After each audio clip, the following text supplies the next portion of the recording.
Merhaba, bu videoda yöre çocuk şalvarını nasıl beli lastikli ve paçası ribanalı dikebiliriz onu anlatacağım.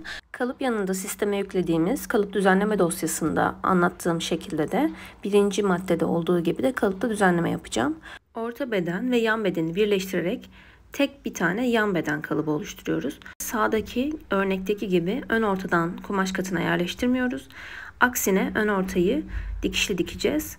Sağ tarafta cep tarafında kumaş katına yerleştirme yapıyoruz. Bu videoda paçayı nasıl ribanalı dikebiliriz ve beli nasıl lastikli dikebiliriz onu anlatacağım. Diğer tüm detaylar birinci ve ikinci videoda mevcuttur. İlk olarak bel bandı ile başlayalım. Şalvarı diktikten sonra sadece ön uzunluğu kadar bir lastik kesmemiz yeterli. Bu lastiğin zaten üstünden dikiş geçeceğiz ve bu lastik genişleyecek. Bu şekilde üst üste koyup kare şeklinde dikimini yapıyoruz. Dikimi yaptıktan sonra da 4 eşit parçaya bölüyoruz. Bunu ben kalemle işaretliyorum. Siz iğne batırarak da işaretinizi koyabilirsiniz.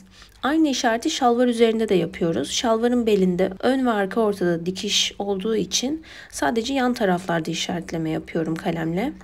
Ve lastiği iç taraftan bu 4 köşeye iğneliyorum. Lastiği iğneledikten sonra hafifçe şöyle gerdirerek lastiğin ne kadar esnediğini izleyebilirsiniz.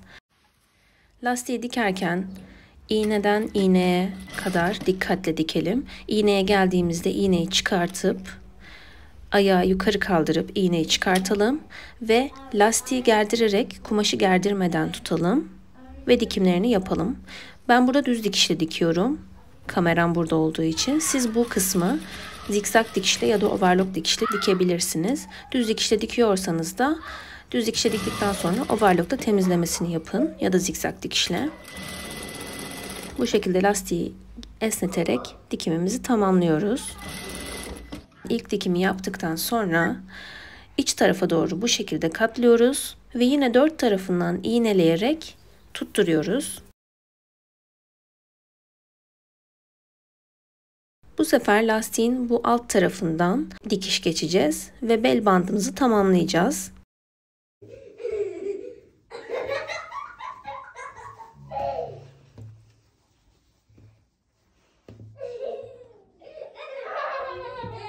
Ribanalı paça dikimine geçelim. Paçada 3 santim kadar bir ribana ekleyeceğim için 3 santimlik kısmı bu şekilde kalıbı katlayıp kesiyorum. Ribana keserken de paçayı ölçüyorum. Burada benim ölçtüğüm paça 15 santim. Ben 15 santimi 0,7 ile çarpıyorum. Ribana esneyeceği için daha küçük bir parça kesmemiz gerekir. Boyunu da 3 santim kalıptan kısaltma yapmıştım. Tam 3 katını alıyorum.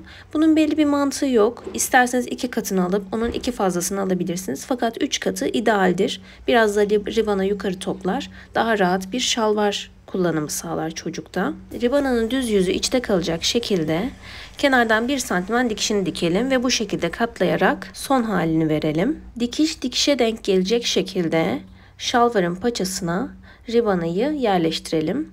Yine ribanayı da şalvarı da ikiye bölün. En azından ikiye bölün ki eşit bir yerleştirme sağlansın. Bunları dikerken lastiği esneterek kumaşı esnetmeden tutuyoruz ve bu şekilde dikim sağlıyoruz.